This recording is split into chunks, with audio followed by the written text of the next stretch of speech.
Hey YouTube, how's it going? I'm gonna just do a quick video just to kind of tell you that I'm building a Keezer. I don't know if I mentioned it actually. It's gonna be probably shit, but the journey to get there is gonna be a saga of Norse proportions, isn't it? So I guess this is like an introduction. Preamble, prologue, whatever you want to call it. So I've got my Keezer. It does come. I've had it a while actually. I've had it about 6 weeks, maybe 4. 205 litre. Got it off eBay. A company called Ship It Appliances. So hopefully it's going to be okay. Comes with a year warranty, so. Unfortunately, I had to get a new one because as soon as I started looking for a black just to fit in the room, Keezer, things like Gumtree or nearby on eBay, there's obviously none is there within like a 1,000-mile radius.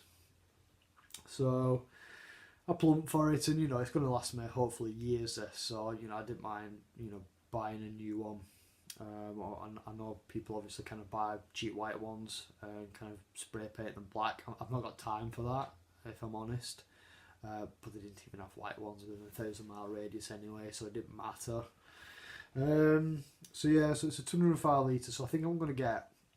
I've not really measured it, to be honest. I think 4 kegs on the inside, probably gas tank on the outside. Maybe I'll get 5. Who knows? Hopefully I'll get 5, that'll be a bonus, won't it? But, I'm happy with 4. Maybe even a red wine keg on the outside and just kind of hook up the gas just to push it out when I need it. We get plenty of red wine in our house as well as beer, so that'll be a bonus to the missus. And for me, obviously, as well. I'm partial to a bit of wine. If you see my videos, then you might know.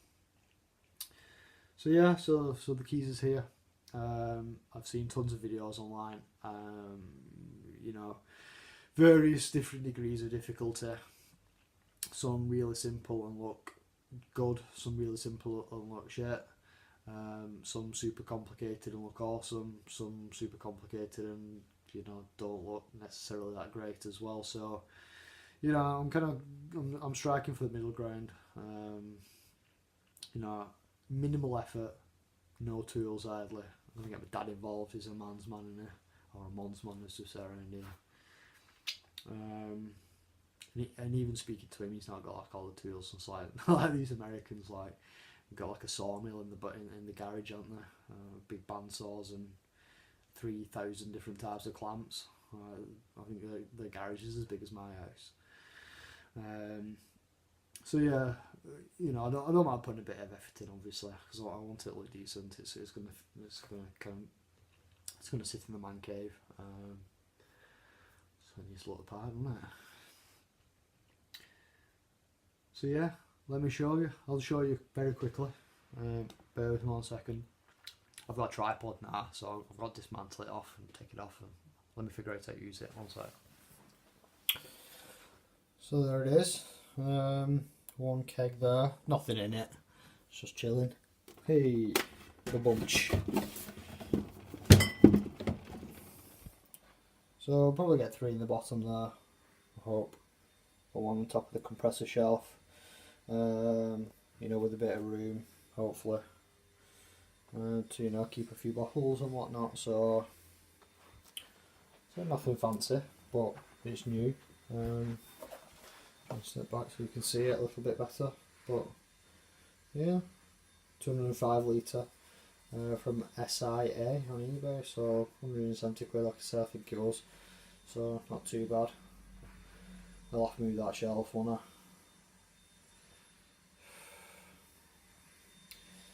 Nothing's ever straightforward, bloody hell. Back in a second. Yep, we're back sat down. Maybe 3 on the bottom, 1 on top of the compressor shelf. We'll see how it goes. I've got I've got another keg came today actually, so that's 2 spare kegs that I've got. I've got 2 in my current beer fridge, kegerator, whatever you want to call it. It's just an under counter fridge, so only small at the moment. Does the job, but you know, us on brews, we're just constantly striving for that next level, aren't we? We're always reinvesting the money that we saved from not buying beer, commercial beer, and just kind of reinvesting it in all sorts of shit and anything that we can think of. So you know, I've obviously started to look at building the collar that's going to sit on top of in between the top of the freezer and the lid that closes. I don't know, I'm doing that. I'm after myself. And you think it'd be easy, right? Piece of wood, easy. No, never is. Never is.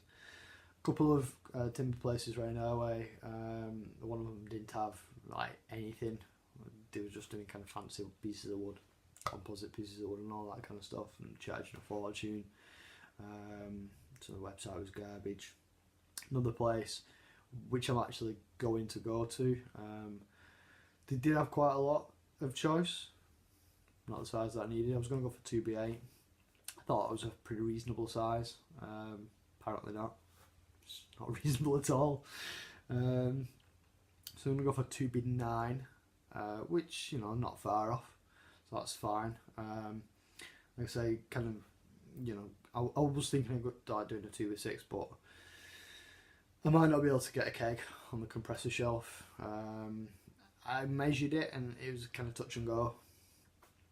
So I don't want to take a chance. You know, I probably could have measured it properly and you know, made a bit of a better judgment call. But I've not got time for fanning around with it, to be honest.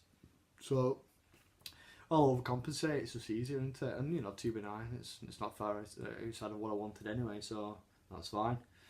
The trouble is I was going to do you know, mitre cuts, 45 degree. I don't know why I'm doing that either. You know what 45 degrees is.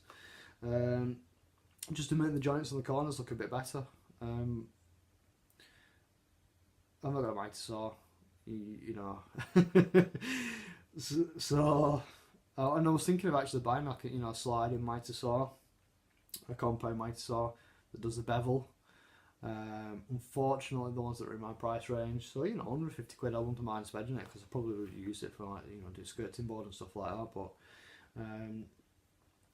the maximum depth cut you can kind of tilt the blade, so the maximum depth you can cut at a 45 degree angle with the blade at a 45 degree angle is 40 mil. Obviously the wood that I'm getting is 2 inch, so even when it's planed all round, it should be 40, what did I say then? 40 millimeter. Sorry, no, did I say inch? What an idiot. I can't remember. But yeah, the wood is 44 mil. So I'm not going to be able to cut it. And even if you sand it up height wise, obviously it's way too high anyway. So even if you kind of swing the blade around or whatever, you know, to kind of cut it down, keep the blade horizontal, you know, it's the piece of wood's way too tall to get under. So everyone else seems to manage it, but I can't. So like I said, you know, maybe I've just watched too many Americans with their, you know, huge garages and bandsaws and all sorts of tools. But you know, in lowly Wigan, it's obviously not an option, isn't it? So I'm just going to do butt joints. I think they're called butt joints. And maybe try and cover the corners a little bit, but that's, you know, that's down the line, isn't it? First and foremost, it's going to be functional, and that's the key. So anyway, I've ordered the wood, managed to get excuse me,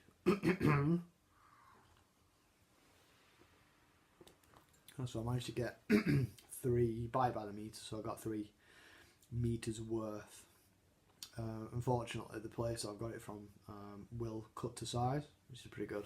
It saves me a job with some terrible sawing. So yeah, I got 3 meters.